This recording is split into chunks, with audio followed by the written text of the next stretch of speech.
The Indianapolis Colts host the San Francisco 49ers for Monday Night Football here in Week 16. Let's get to it.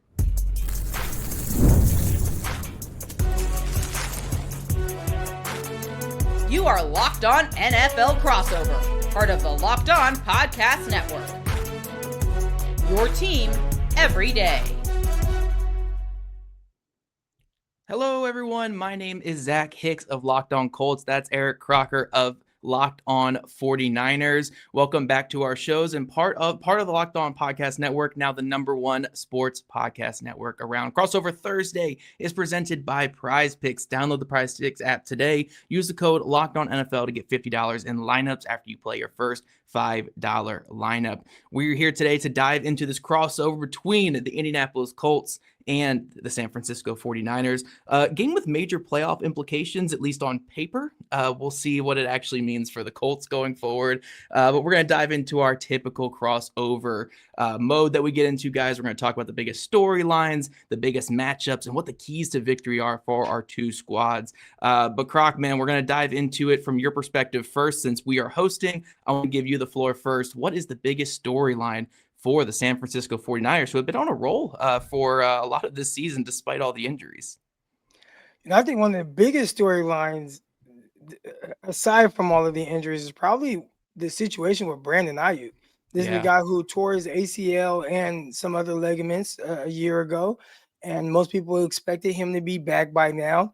And then come to find out, there's a big contract dispute. He's unhappy, and the situation just soured big time, pretty quick too. It was brought up by one of the listeners of Locked On 49ers that it reminded them of the Michael Thomas situation. And I said, man, that's pretty spot on, where it was a guy who was productive for a squad, got paid, and then all of a sudden it just went south. The situation soured, and he found his way off of the team and eventually out of the NFL as well.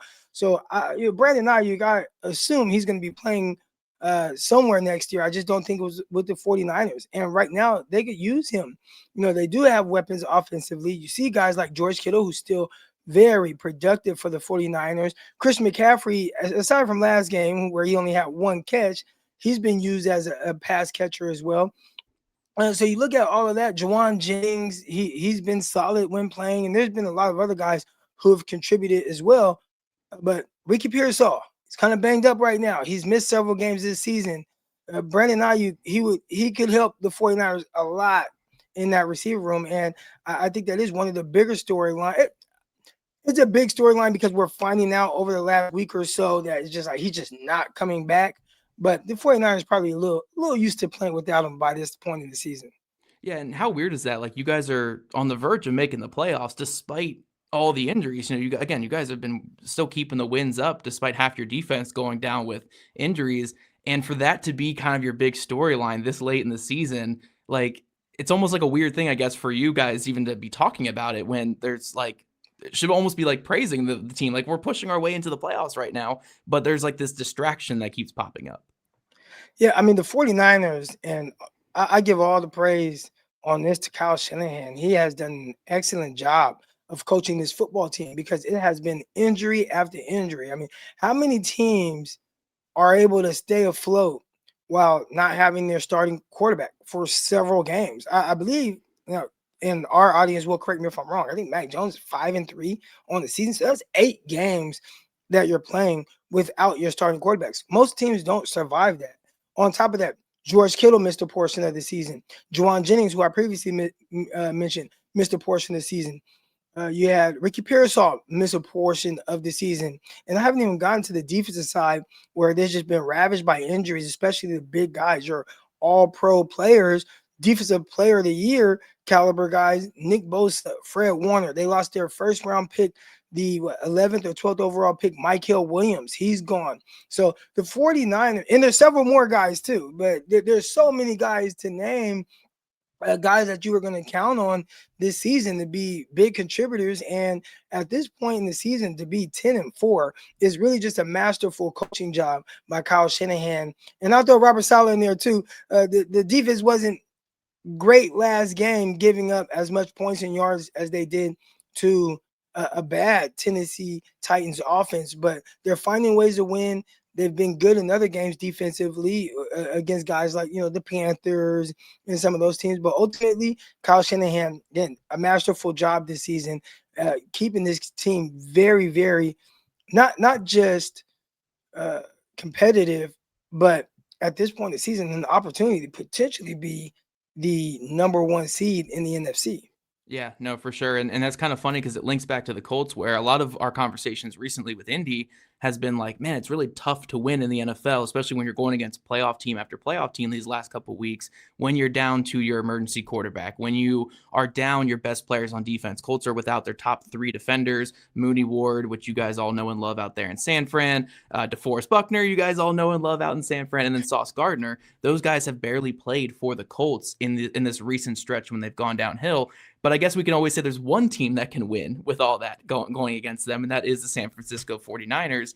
And it's kind of the battle of the injuries here, where you guys, though, have your quarterback back. The Colts' biggest storyline is obviously Phillip Rivers. I think there was a stat put out there, or thing put out there, the number 1 most watched Indie Network game because it was Phillip Rivers' return after 5 years. And I think on top of just the Phillip Rivers return for the Colts being this big storyline, I think it's also just the fight the team showed against the Seattle Seahawks. That was a good team they played last Sunday. And I think people aren't giving enough credit that this Colts team that should be in their dying throes right now because of all the injuries, because of where they're at quarterback, took Seattle to the wire, held one of the best offenses in football to no touchdowns in that game.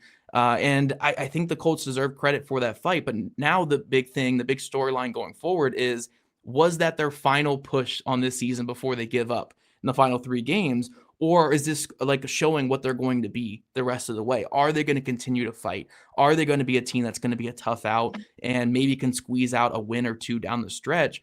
Or was that the final little push they have there behind Phillip Rivers and his one miraculous game back, and then it just fades into obscurity after that? So for the Colts, it's still the big Phillip Rivers storyline, but also just how much fight the team showed against a really good Seattle team, and can they carry that fight now back home against still a good 49ers team, but now they're back home. Now you're a week removed from that. Do they keep the same emotions that they kept in this past game?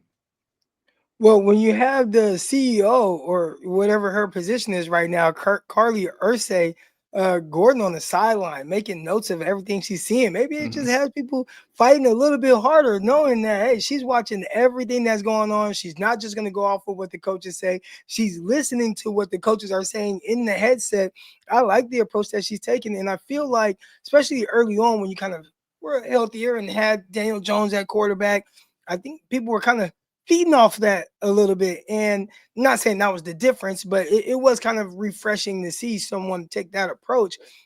And now that, you're down quarterbacks, multiple quarterbacks, and you're going with old man Rivers, there to see the fight in them. 49er fan base was rooting for the Indianapolis Colts. And when you guys kicked that field goal at the end of the game, I said, woo, I think they did it. And Sam Darnold hit a nice pass and got them down the field and in position to kick a field goal to win the game. So that was tough to see. But I do like the fight that I've seen from them. And when you have some, you got a baller at running back, there's always an opportunity, a defense that can play well. There's always a chance.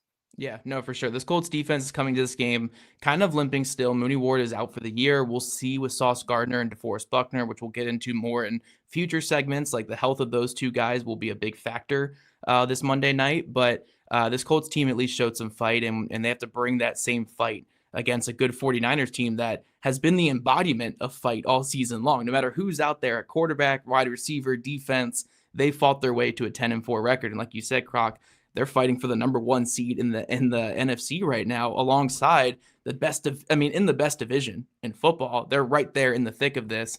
So I think we're going to be in for a good little fight on Monday night. It might be an ugly game, which we're going to talk about here in a second, but I think it's going to be a good little fight. But I keep teasing it. Next up, we're going to dive into our biggest matchups between these 2 teams. What will decide the game between the 49ers and the Colts on Monday Night Football?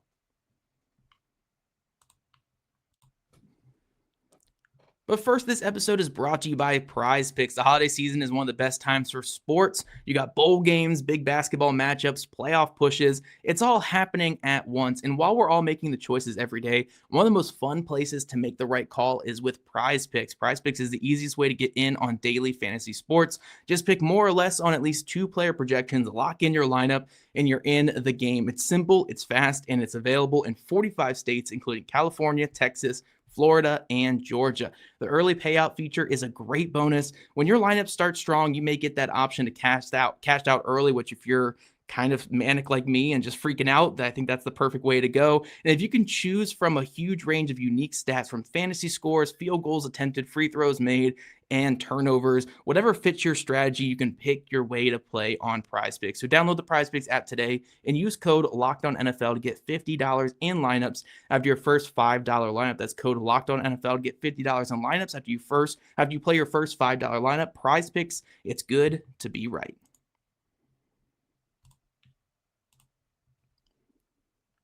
All right, Locked On Everydayers, we are back with this crossover Thursday. Zach Hicks of Locked On Colts here, joined by Eric Crocker over of Locked On 49ers. And we got a big matchup, 8-6 team versus 10-4 team, Monday Night Football. Again, probably better on paper than what it's going to be in reality, but we'll see what transpires on Monday night. But Croc, because again, you are the guest on this show I'm hosting, I want to throw it to you. What do you think is the most crucial matchup for the 49ers as they head here to Indy for this big game?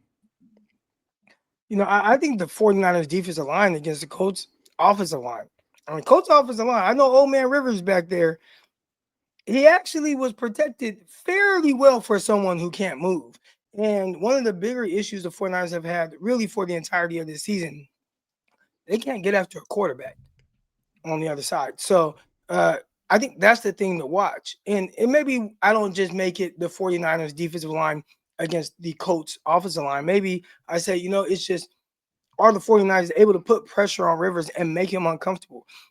And when you watch some of the clips, again, I didn't watch a full game from the Colts versus Seahawks, but a lot of what I saw was, Phillip Rivers kind of falling back a little bit, kind of fading away from some of the throws, just a little comfortable, as you would expect a guy who has not played a football game in 5 years since COVID. So we should expect him to look that way. But the 49ers have to make sure that they continue to make him look that way. And I don't think they're going to be able to do it by just bringing 4 guys. They're going to have to bring some pressure. They're going to have to send 5 guys at times if they want to continue to make him look a little uncomfortable in that pocket. Yeah. Move him off of his spot. The mobility he wasn't the most mobile quarterback before. He's a really big quarterback, kind of a big stature guy.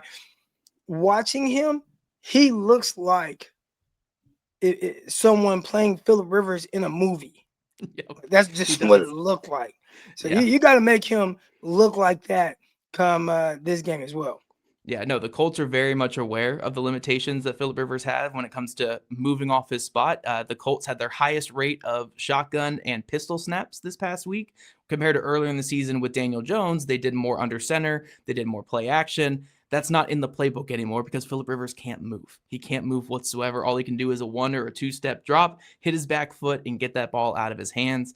So it's going to be quick, that ball coming out. But if you're the 49ers, if you can make him hitch even a little bit, you have a good chance of forcing mistakes because the arm talent really isn't there right now with Rivers. And that kind of leads to my big matchup is when it comes to Rivers, is there any more in the tank besides what they did this past week against the Seahawks? The Seahawks kind of figured it out in second half. Colts only had 67 total yards of offense in that second half. I think only like 37 yards passing once the second half started. And part of that was because their whole offense in this game was screen passes and rub routes. And if you're going to be sitting in like zone coverage and just like zone coverage against the rub routes so you can communicate there, and then, you're flying downhill against the screen plays, what else do you have there as an offense? You have to have a little bit more than that to find constant success in this league. And I'm curious if there's anything else. Does Phillip Rivers' arm get a little bit better a week? Again, he came in on Monday for his first workout, and he was signed, I think, Wednesday, and then all of a sudden he was playing on Sunday. So maybe a week of full practice, like 2 weeks under this belt, can have that arm a little bit more loosened up, and maybe not, as stiff as what it was on Sunday. Or is maybe that's just what we're going to get, and all they can do is run rub routes and run these checkdowns to running backs. So I think the biggest matchup is, can they get anything more out of this passing offense? Because Rivers gives you a nice floor of, hey, ball's going to be out, guys are going to be able to catch it and fall forward and get into 3rd and 2, 3rd and 3, 3rd and 4 situations. But the margin for error is so short when you're relying on like 10 plus play drives. You have to be able to have something more than that. So a big matchup for the Colts is, can they squeeze anything else out of Phillip Rivers, or is that the best they can do? Because if that's the best they can do, I don't know if you're beating any of these teams down the stretch here. Yeah, the 49ers are going to have to figure out how to take away the short stuff, some of the crossers or the mesh routes and things like that, and make him push the ball down the field. Some of these balls floating just a little bit, right? Doesn't have as much zip on his throws as he used to. Phillip Rivers never had like the strongest arm. Like, he wasn't just a super power thrower. I think from that class, Ben Roethlisberger, probably a better arm. But we also saw Ben Roethlisberger late in his career, and he started to kind of elect to throwing some of the more, quick game, getting the ball out of his hands right now, as opposed to consistently pushing the ball down the field. So I think Phillip Rivers has kind of leaned more into that aspect of his game. And the 49ers are going to say, you know what, we got to take that away. Let's tighten things up. Let's not give them the pre-snap things. As someone who is a former football player myself, I can tell you, I can't move as, like I did when I once was, in the NFL and stuff like that. But my mind, I can play with like my players, like the kids I coach. I can play with them a little bit. I can't play man, but I can play off and I can read concepts, because the game slows down to you from that perspective. And I think for Phillip Rivers, he's probably out there like, man, I can't throw the deep ball. I can't do certain things, but man, the game has slowed down to where I can see things kind of happening a little bit before it's actually happening. So he's going to have to be a big time anticipatory thrower in this game if he's going to want to beat the 49ers. The 49ers team, they do play a lot of zone. They'll mix in some man coverage. I think they may have to kind of change that up a little bit and go a little bit more man, take away those initial windows, and make Phillip Rivers hold on to the ball a little bit longer than he would like. Yeah, no, for sure. Communication is going to be big for the 49ers, but as long as you can keep everything under 10 and you can kind of contain that, I think you can bottle up this Colts team. But I love that shout out with the trench play where the Colts O-line versus the 49ers D-line, because the Colts might be down their top 2 offensive tackles for this game. Now, the 49ers haven't capitalized on that all season, but this would be the time to do it, because if the Colts can get out there and run out of the gun with Jonathan Taylor all day long, if they don't have to put the ball in Phillip Rivers' hands, they will do that, So the big thing for the 49ers will keeping the Colts into a pass-centric offense and making sure that Jonathan Taylor doesn't beat them with that offensive line up front. Flipping quickly to the other side, though, for the Colts, I think the biggest thing, obviously, to slowing down this 49ers offense is, one, Christian McCaffrey's been such a fun, interesting running back this year, where he's playing like slot receiver a lot. He's like the best slot receiver in football while also being a running back. So for the Colts, the first thing is just trying to identify where he is at all times and holding him down. I know the Titans only held him to 1 catch last week, but that's not the norm. He's got a lot of catches this year. And then just limiting yards after catch and yards after rush for the 49ers. They've been creating a lot of yards like they always do with Shanahan. Shanahan's one of the best schemers in the NFL. So for this Colts defense, that could still be very shorthanded. If you get your hands on a guy with the ball, you have to get them to the ground, which has always been a difficult task, especially with George Kittle, too. George Kittle's a monster when he gets the ball in his hands. The 49ers haven't been as good with the yards after catch. I think some of the guys that they originally relied on to be big yards after catch guys, they're either no longer here or no longer playing right now, or maybe not as explosive as they once were. And I would say right now, who are the Yak Bros, as they used to call themselves? There was Deebo Samuel. He's in Washington. Brandon Ayuk was a part of that. He's just acting kind of weird right now. So then you look to George Kittle, who's a big part of that. And while he'll fight for extra yards and he may break a tackle, you are not seeing those big breakaway run after catch runs that you saw early in his career, slicing through defenses, just not there. And Christian McCaffrey, although he has a ton of catches, a ton of touches, the volume is there, but the explosive plays, not there at all. I think his longest run this season, 20 yards. Some people may attribute it to, some of the offensive line and run blocking, and I would give them that if it wasn't something that has just been non-existent all season long. It's like, you can't. You're telling me they're never blocking things up ever for you to spring off some big runs. So the explosive nature of the 49ers offense is just not there. And I think they have to rely on Brock Purdy to create more of those explosive plays with his legs, with his arm. And when I say with his legs, even though he did have a big run last game, I mean more so of getting out the pocket and being able to throw the ball down the field where maybe coverage broke down, because the run after catch guys, they're just not quite either there again or what they used to be. Yeah, and real quick, I love that point there with Brock Purdy getting out of the pocket, because the thing that's made him one of the best Shanahan quarterbacks, if not the best Shanahan quarterbacks, is his ability to make plays out of structure and get out of the pocket on the move. The Colts this year have really struggled to get quarterbacks down when they get pressure on them. Latu's had that issue in his 2 years with the Colts, and if Buckner doesn't play, that limits them even more. So getting Purdy just to the ground, like in any way possible, is going to be a big part, because again, once he gets out of that pocket, it's not just the scrambling, it's being able to throw outside the pocket and create plays that way. But coming up, guys, we're going to dive into our keys to victory for these two teams. What do the 49ers have to do to beat the Colts, and vice versa?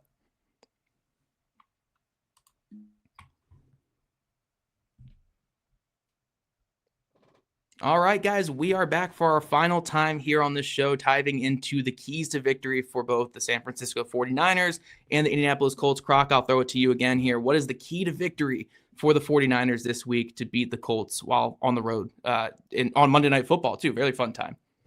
I've alluded to it with the biggest matchup, and I'm going to go back to that. The 49ers on the season, dead last in sacks. And it's not even close. Like between them and the 31st team, 49ers have like 16 sacks. 31st team has like 22, 23. You guys are behind Myles Garrett. I saw that graphic today. Myles Garrett's ahead of your whole team this year. Myles Garrett has several more sacks than the 49ers entire team. So I feel like I'm kind of beating a dead horse a little bit, but that has to be the key for the 49ers. You have to sack Phillip Rivers, and you have to sack him more than once, and that has been a big challenge for the 49ers, but I would say that is legitimately a big key to this game for San Francisco 49ers. Yeah, no, it's a huge part of that. And actually, it's really funny because it kind of links in with the Colts, where the Colts with Phillip Rivers, their key to victory going forward is bring games down to its ugliest fashion. We're going old school football, not in the sense we're under center, like we're still in the gun all game because Phillip Rivers can't move. But the whole goal of the Colts to win games down the stretch is to play complete ball control on offense, no negative plays. We're going to beat you 3 yards in a cloud of dust at a time and maybe get some first downs that way, pin you deep with special teams if we have to punt, and then win on defense. It's the only way they had a chance against Seattle last week, and they nearly pulled it off. And I think that's the way they're going to approach a lot of these games down the stretch. So for the Colts, it's kind of avoid those negative plays, avoid those turnovers, avoid those sacks, because if they can avoid those, they can keep on track. That's, again, against Seattle, only 1 sack, and it was on the play where Phillip Rivers slipped on the logo, that really funny viral moment where he just fell down and it took him 10 minutes to get back up. That was the only sack they allowed in that game. Only turnover was in the desperate moments at the very end. They kept it pretty clean on offense for the most part, and that's why the Seattle Seahawks were starting inside the 20, inside the 10 on most possessions, and why they were only able to get field goals. So I think that's the Colts' plan of attack down the stretch here with Phillip Rivers starting. So if you're the Colts, you got to avoid those sacks. You have to avoid those turnovers, because any one turnover or 1 sack can flip the game script against you. And can Phillip Rivers win with a negative game script? Probably not. He can probably only get the win for you if it's just that ball control, getting 3 to 4 yards, falling forward, and winning a field goal battle. If you throw a pick 6, that might be the end of the game for the Colts. So for the Colts, it's avoid those big negative plays. I think another thing for the 49ers is something that they've actually done very well, and it's flown under the radar a little bit. It's one of those things when it's not an issue, you don't bring it up as much. When it's an issue, you talk about it a lot. But special teams, 49ers are top of the league right now in special teams, and that is an area where they struggled with for years. And they hired a new special teams coordinator. It seems like they're getting it right. And some of these games we're talking about, if you're going to win games with the amount of injuries the 49ers have, there has to be something else than you just playing well, offensively or defensively. And I think for the 49ers, it's been special teams. I don't even want to mention the kicker's stats right now because I don't want to jinx anything.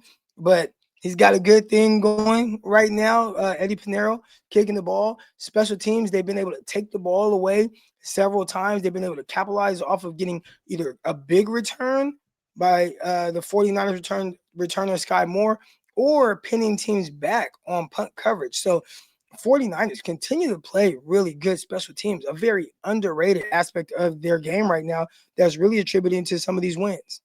Yeah, no, when you're a team like the 49ers coming into this matchup, you're favored by 5.5 on the road against an 8-win team. So a team that has won this year, but you're favored heavily in that game, you have to win that third phase, because underdogs have a chance if they can win that third phase against you. So if you're the 49ers, don't turn it over on special teams. Make sure that your returns are crisp and clean. Don't get pinned deep. And I think for the Colts, again, the inverse is true, where it's like, you if you don't win special teams, you're not upsetting a team like the 49ers, so you have to have those margin for errors going your way, because the way that the Colts want to play, special teams and defense need to win the day for you. So the defense needs to perform like it did last week, physical, coming downhill, flying all over the place, and then special teams need to win that way. But that's my second key here, actually, is the defensive aspect of that, where the Colts run defense since their bye week has been the second best in football, only behind the Los Angeles Chargers.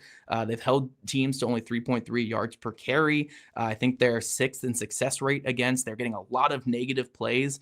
And if you're the Colts against a 49ers offense that has a quarterback that can create like Brock Purdy, you want to keep them behind the count as much as possible. You want to get them into 3rd and 10s, 3rd and 11, 3rd and 12s, because if they can get into those 3rd and 3, 3rd and 4 situations, good luck covering, again, McCaffrey on an angle route, or covering Kittle one-on-one with the injuries that the Colts have on defense. So keep flying downhill, stuff the run like they have been, and keep the 49ers to 3rd and 10, 3rd and 8 plus, and you might have a puncher's chance of doing what you did against Seattle here against the 49ers offense.